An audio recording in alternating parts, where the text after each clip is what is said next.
अल्हम्दुलिल्लाहि रब्बिल आलमीन वस्सलातु वस्सलामु अला सय्यिदिल अंबिया'i वल मुरसलीन व अला आलिहि व सहबिहि अजमईन अम्मा बअद फ़इन्न अस्दक़ल हदीस किताबुल्लाह وأحسن الهدي هدي محمد صلى الله عليه وسلم وخير الأمور أداومها وشر الأمور محدثاتها وكل محدثة بدعة وكل بدعة ضلالة وكل ضلالة في النار.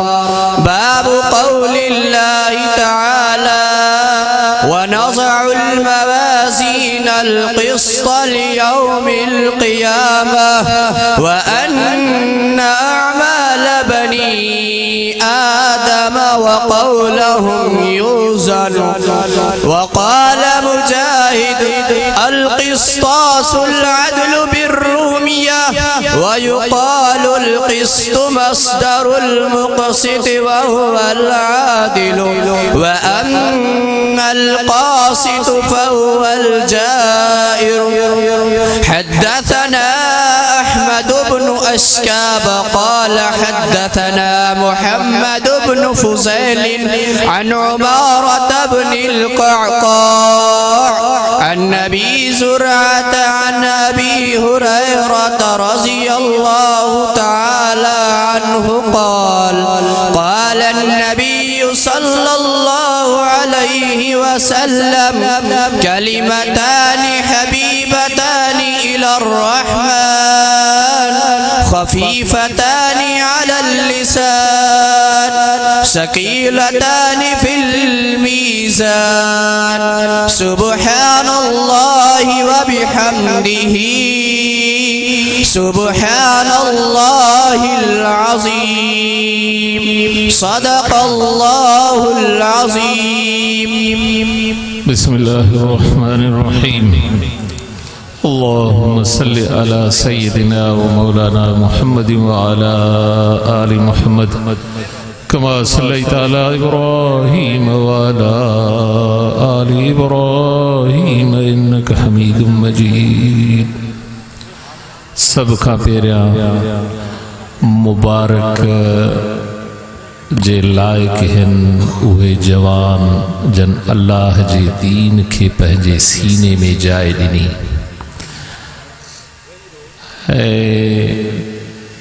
जलसगाह जे अंदर जेके शरीक हन उन्हनि जी भी खुश नसीबी आहे जो बरकत वारे हिन मजलिस में शरीक थिया हन. बुखारी शरीफ जे इख्तिताम ते उलमाए कराम फरमाईंदा आहिनि त दुआ क़बूल थींदी आहे उहा घड़ी आहे. इन बरकत वारी दावत में तव्हांखे भी सभु दोस्तनि खे मुअज़्ज़िज़नि खे शरीक कयो आहे. जीअं सभु गॾिजी दुआ घुरूं अल्लाह साईं तव्हां असांजी दुआ क़बूल फरमाईंदो पंहिंजो फज़ल पंहिंजे महबूब जे सदके जंहिंजी हदीस पढ़ूं था अल्लाह तबारक व तआला असांजी निजात जो ज़रियो ही मजलिस बणाईंदो. बुखारी शरीफ हदीस जो किताब तमाम इंतहाई मां मुख्तसर कंदुसि जो असांजा इंतहाई मुअज़्ज़िज़ शख्सियतूं स्टेज ते मौजूद आहिनि. उन्हनि खे टाइम असां वधीक ॾींदासीं. मां 2-3 मिंटनि जे लाइ कुझु गुज़ारिश अर्ज़ कंदुसि. इमाम बुखारी रहमतुल्लाह अलैह जंहिं हिन किताब खे लिखियो बुखारी शरीफ जो उलमाए कराम फरमाईंदा आहिनि त क़ुरान शरीफ खां पोइ ॿिए नंबर ते शान आहे. हदीस जा किताब ॿिया बि आहिनि पर बुखारी शरीफ मदारिस जे दरस निज़ामी मां बुखारी शरीफ जंहिं शागिर्द पढ़ी हाणे चवंदा हूं मौलवी थी वियो आलिम थी वियो पोइ हाणे उनखे सर्टिफिकेट बि ॾिबो दस्तारबंदी बि थींदी. इमाम बुखारी रहमतुल्लाह अलैह जै ही किताब लिखियो इमाम साहब जी त तमाम वडी तारीख़ आ, पर हिकड़ी शय अर्ज कंदासीं त बुखारी शरीफ लिखे ही छो। इमाम साहब ख्वाब ॾिठो हो त रसूलुल्लाह सल्लल्लाहु अलैहि वसल्लम जी ज़ियारत नसीब थी। नबी सल्लल्लाहु अलैहि वसल्लम जे मथां पखो हलाइनि था, जीअं असां गर्मी जे मौसम में मख मच्छर खां दिफ़ा जे लाइ हथ जो पखो हणंदा आहियूं। वो ख्वाब उस्ताद के ॿुधायो, उस्ताद उन जो ताबीर इहो कयो त तूं रसूलुल्लाह सल्लल्लाहु अलैहि वसल्लम जूं जेके भी हदीस आहिनि उन्हनि मां सही हदीसनि खे गॾु करे ज़ईफ़ हदीसनि खे तूं जुदा कंदे। पोइ इमाम साहब बिस्मिल्लाह करे ये हदीसूं शुरू कयूं जेको बुखारी शरीफ़ 16 सालनि में लिखियई वॾी तक़वा सां। इमाम साहब पाण जॾहिं बुखारी शरीफ़ शुरू कई त शुरूआत में शागिर्दनि पढ़ियो आहे, इमाम साहब वही खां शुरू कई आहे। छो शुरू कई वही खां? इन ॾे इशारो आहे त इंसान जे ज़िंदगी जो लाइ अमल वही आहे। इंसान के अल्लाह तबारक व तआला अकल जी नेमत ॾिनी आहे, पर अकल भी कंहिं जाइनि ते ग़लत फ़ैसिलो कंदो आहे। अकल इंसान जी पूरी ज़िंदगी जी हर मोड़ ते सही रहनुमाई नथो करे सघे। उन जी मिसाल आसान ईअं सम्झो, असांजी हिकिड़ी मिसाल आहे। रात जो 14 जी रात चांड्रोकी जी रात हुजे ऐं आसमान ते झुड़ हुजे, ककर हुजनि, हवा हलंदी आहे त पोइ ककर हलंदा आहिनि, पर इंसान जॾहिं मथे नज़र कंदो आहे सम्झ में ईंदो आहे त शायदि चंड भॼे थो, हालांकि चंड हिकिड़ी जाइ ते आहे, ककर हलंदा आहिनि। माना अकल इंसान जो ग़लती करे सघे थो ऐं इंसान जे दिमाग़ में जीअं अख खे ज़रूरत ॿाहिरीं रोशनाई जी आहे त अख जी नज़र कमु कंदी, उन असांजे अकल खे ज़रूरत वही जी आहे। वही अल्लाह जी जंहिंमें कोई ग़लती जो इम्कान कोन्हे। वही जे हेठां जेकॾहिं अकल हूंदो त उनमें ग़लती न थींदी। अकल जे हेठां इंसान पंहिंजे जिस्म के इस्तेमाल कंदो तो उन जी ग़लती न थींदी। माना असल शय थी वही। वही इंसान जे पूरी ज़िंदगी जे रहनुमाई जो हिकिड़ो कानून आहे। इमाम साहब पहिरीं हदीस आंदी इन्नमल आमालु बिन्नियात, माना इंसान जे अमल जो मदार अजर जो नीयत ते आ। नीयत सुठी तो उन जो अजर घणो, नीयत मोचारी तो उन जो अजर घट मिलंदो। अमल वही जे मुताबिक त कबूल थींदो हुजे, वही जे मुताबिक ना है तो वो काबिल कबूल कोने। ऐं उन अमल में वज़न तॾहिं थींदो जॾहिं नीयत सही। आख़िर में इमाम साहब हदीस जेका आंदी आहे, दुनिया जो जहान आहे असांजे अमलन जो जहान, आखिरत जो जहान बदल जो जहान। इब्तिदा में असांखे अमल जी तरगीब ॾिनई, हाणे आखिरत में वरी बदल जो जहानात। किताब जे आखिर में असांखे उन बदल जे तरफ़ तवज्जो छिकाई त रिज़ल्ट तव्हांजो छा निकिरंदो अमल जो। आखिर में इमाम साहब ॿुधायो त अल्लाह साईं क़ुरान में फरमायो आहे त क़यामत जे ॾींहुं मां तराज़ू इंसाफ़ जी रखंदुसि, इंसाननि जा अमाल तोरिया वेंदा। हाणे उन अमलन में वज़न जंहिंजी नीयत सही त वधीक हूंदो, जंहिंजी नीयत सही नाहे त अमलन में वज़न उन जी मज़दूरी उन्हनि जो अजर घटि मिलंदो। क़ौलुल्लाह वनज़उल मवाज़ीन अल क़िस्त लियौमिल क़ियामह। तव्हां सभु तालिब इन ॻाल्हि खे उलमा किराम सम्झी सघनि था। अरबी जा कुझु क़ाइदा हूंदा आहिनि जंहिंजे क़ाइदनि जे भनगड़ी थींदी आहे, नहवी एतबार सां तव्हां पढ़िया हो। हाणे नज़उल मवाज़ीन क़ुरान शरीफ़ में आहे, मवाज़ीन क़ुरान शरीफ़ में हिकिड़ी जाइ ते आहे, अल मवाज़ीन सॼे क़ुरान में।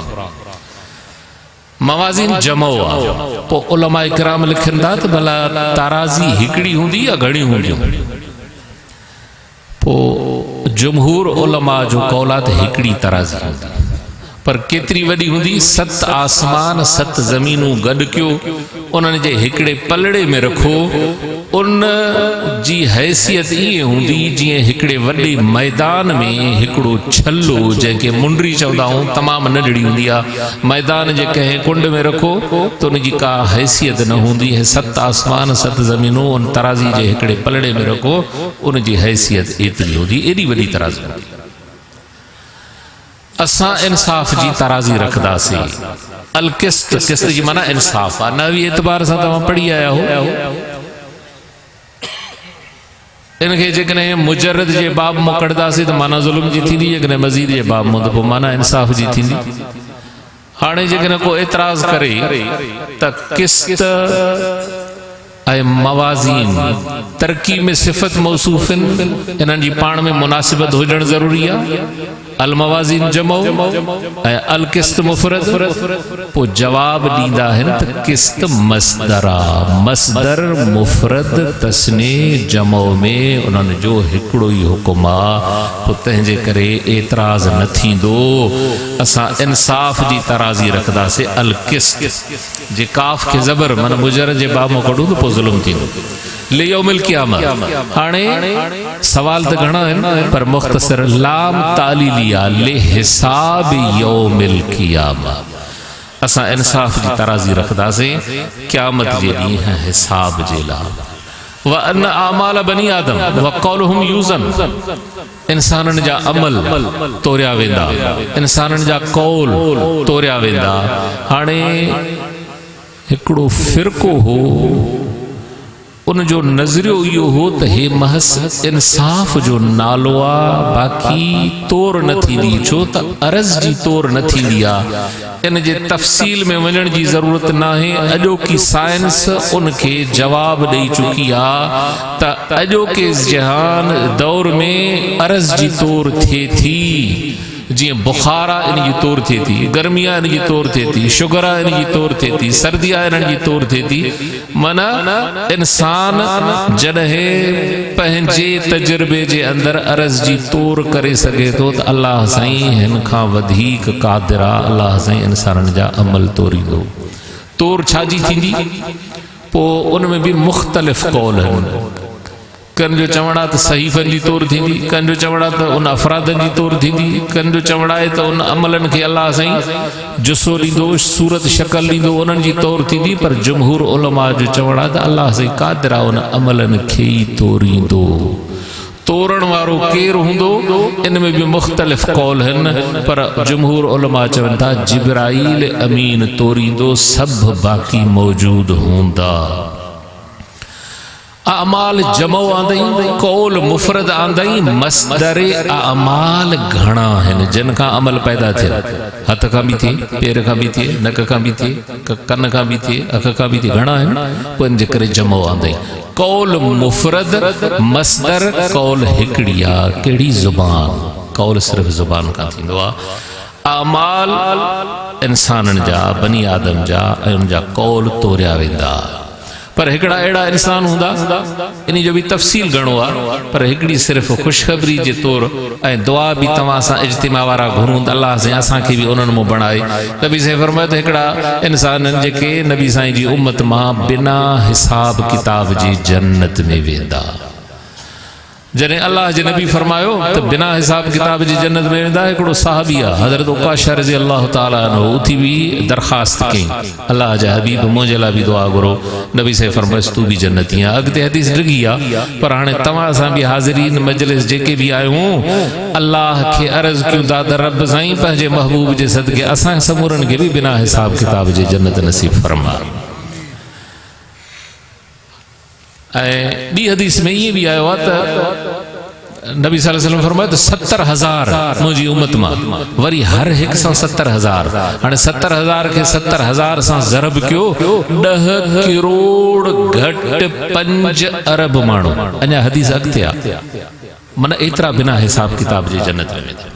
वकाल मुजाहिद अल किस्तास, अलकुस्तास भी आयो सागी जेकॾहिं मुजरद जे बा मोकड़दासीं त ज़ुल्म जी माना थींदी, जेकॾहिं मज़ीद जे बा मोकड़दासीं त इंसाफ़ जी माना थींदी। हिते आहे अलकिस्तास जी माना अदल इंसाफ़। रूमी ॿोली जो लफ़्ज़ आहे, पोइ अजमी ॿोली जो अरबी में छो आंदऊं? उलमा किराम चवंदा आहिनि त हिकिड़ा लफ़्ज़ अहिड़ा आहिनि जेके मुतरादिफ़ुल माना, हर ॿोली में साॻी मक़सद मफ़हूम ऐं लफ़्ज़ माना हिकिड़ी हूंदी आहे। पोइ तंहिंजे करे हाणे हे रूमी ॿोली अजमी जो बि आहे, अरबी में बि इहो शुमार आहे। ॿिया बि काफ़ी जवाब आहिनि। मिसाल तौरु जीअं असां सिंधी में चवंदा आहियूं तूत, तूत असां खाईंदा आहियूं न भाई। हाणे बिरोहन खां पुछो बि चवंदा तूत, पठाणनि खां पुछो बि तूत, अरबन खां पुछो बि तूत। जंहिं बि क़ौम मुख़्तलिफ़ ज़बान वारनि खां पुछंदो त सभु चवंदा तूत, शइ साॻी आहे। त पोइ हे बि ईअं ई आहे लफ़्ज़ जेको अजमी में बि इस्तेमालु थिए, अरबी में बि इस्तेमालु थिए। वयुक़ालु अल क़िस्त मस्दरुल मुक़सिद। हाणे इहो क़िस्त जी माना इंसाफ़, ऐं जेकॾहिं मुजरद जे बा मोकड़दासीं कासिद इन जी माना आहे ज़ुल्म। हाणे अॻिते हदीस जो मतन, हदीस जी सनद, पोइ हदीस जो मतन। हदीस जा ॿ हिसा हूंदा आहिनि, हिकिड़ी सनद ॿियो मतन। सनद हूंदो आहे मतन ते पहुचण जे लाइ रस्तो। फरमाई हदसना अहमद बिन इश्काब भी आयो आहे, अशकाब भी आयो आहे। फरमाई हदसना मोहम्मद बिन फुज़ैल उमर बिन काकान अबी ज़ुरा नबी हुरैरा क़ाल क़ाल नबी सल्लल्लाहु अलैहि वसल्लम। बह कलमा अल्लाह के प्यारा, माना जे कलमा अल्लाह के प्यारा तो उन कलमे जो चौंदड़ भी अल्लाह के प्यारो थी। इला रहमान चई, इते भी इन तरफ़ इशारो आहे त जेको अल्लाह साईं हिन थोरे अमल मां घणो अजर ॾे थो न, उहो सिर्फ़ु इन रहमान जेको असांखे लफ़्ज़ चई त रहमत जे सदके। हालांकि इमाम ग़ज़ाली रहमतुल्लाह अलैह फरमायो त अल्लाह जो जेको ज़ाती नालो आहे अल्लाह, उन जे विर्द करण सां समूरनि सिफ़ाती नालनि जो विर्द थी वेंदो आहे। इल्लाह न चई इला रहमान, इन करे चई त हे जेको बि अल्लाह जी महिरबानी थी आहे अमल में वज़न घणो आहे न, रहमान जे रहमत जे करे। खफीफतान अल लिसान, ज़बान ते हलकड़ा, लुगत जे एतबार सां ऐं तजवीद जे एतबार सां। ऐं इहे अहिड़ा लफ़्ज़ न जो पढ़ियल अणपढ़ियल माण्हू इन लफ़्ज़ चवरायोसि त उनखे काई तकलीफ़ काई मुशक्क़त न थींदी। खफीफतान अल लिसान, सकीलतान फिल मीज़ान, तराज़ू में वरी गौरा। उहे तराज़ू में तॾहिं गौरा थींदा जॾहिं छा हूंदो, नीयत ख़ालिस हूंदी। हाणे इहो वज़न जिस्मानी न आहे, इहो वज़न रूहानी आहे। हाणे तरक़ी में तव्हां पढ़ी आया हो न, हे कलिमतान हबीबतान इलर रहमान। हाणे कलिमतान मौसूफ, पोयों टे सिफ़तूं अथसि, सिफ़त टेई पंहिंजे मौसूफ सां मिली करे ख़बर मुक़दम। जिथे ख़बर मुक़दम हूंदी आहे त इन तरफ़ इशारो हूंदो आहे त पोयों अचण वारी शइ का वॾी आहे, का अज़ीम आहे, वॾी अहमियत वारी आहे। पोइ हाणे पोइ ते मुब्तदा मुअख़र जेको कई वाक़ई हो वॾी अहमियत वारो हो। फरमाई तव्हां सभु पढ़ो सुभान अल्लाह व बिहम्दिही सुभान अल्लाहिल अज़ीम, सुभान अल्लाह व बिहम्दिही सुभान अल्लाहिल अज़ीम, सुभान अल्लाह व बिहम्दिही सुभान अल्लाहिल अज़ीम। ऐं असल शइ आहे त इंसान जे वज़न आमाल जो दारो मदार तक़वा खुशू खुज़ू ते आहे, नियत जे इख़लास ते। इहे शयूं न आहिनि त पोइ अमल में कोई तरक़ी न थींदी, अमल में वज़न न थींदो। असुल शइ अथव तक़वा। तक़वा न आहे त असांजे नेकिन जो को असर ई कोन्हे। हिकिड़ी मिसाल मां अर्ज़ कयां, हज़रत राशिद रोज़े धणी रहमतुल्लाह अलैह जे ज़माने में कोई शख़्स हुयो जंहिंखे शौक़ु थियो त नबी साईं जी ज़ियारत थिए, दुरूद शरीफ़ पढ़ियईं, चिल्ला कयईं, रियाज़तूं इबादतूं, अलाए केतिरी मेहनत कयईं, काफ़ी टाइम थियो, परेशान थियो, ज़ियारत न थी। कंहिं ॾसियो हज़रत राशिद रहमतुल्लाह अलैह रोज़े धणी जे हवाले सां त उन बुज़ुर्ग वटि वञो। उहो शख़्स आयो, सॼो दास्तान ॿुधाईं, परेशान हो। हज़रत पंहिंजे दरगाह जे फ़क़ीर खे घुरायो। असां वटि जीअं ॾिसो था न बा अमरोड शरीफ़, हालजी शरीफ़, ॾेर शरीफ़, मुख़्तलिफ़ दरगाहनि ते फ़क़ीर ख़ादिम हूंदा आहिनि, सादा हूंदा आहिनि, उहे जेके ज़ाकिर बाना अल्लाह जो नालो पंहिंजे मुर्शिदनि खां वठनि। हाणे उनखे हज़रत घुराए फरमाईंसि त फ़क़ीर राति छा ॾिठो हुई? उन फ़क़ीर जवाबु ॾिनो त साईं अल्लाह जे नबी जी ज़ियारत नसीब थी।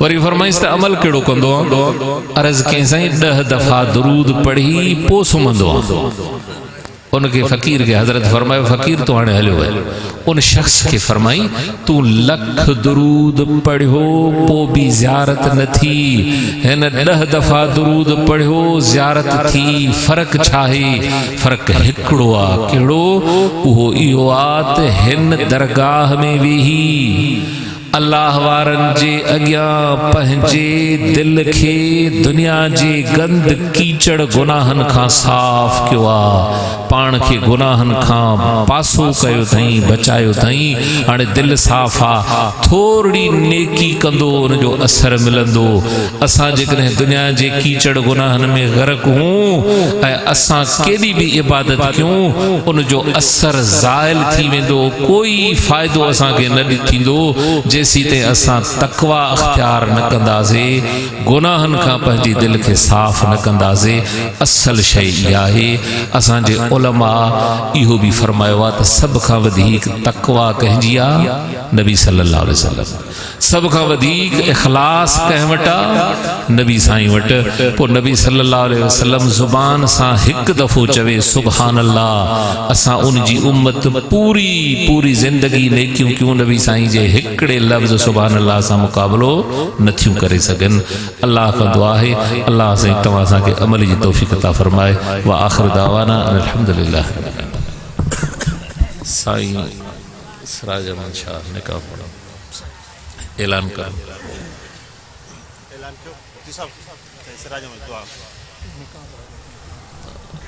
निकाह भी दुआ भी सब शइ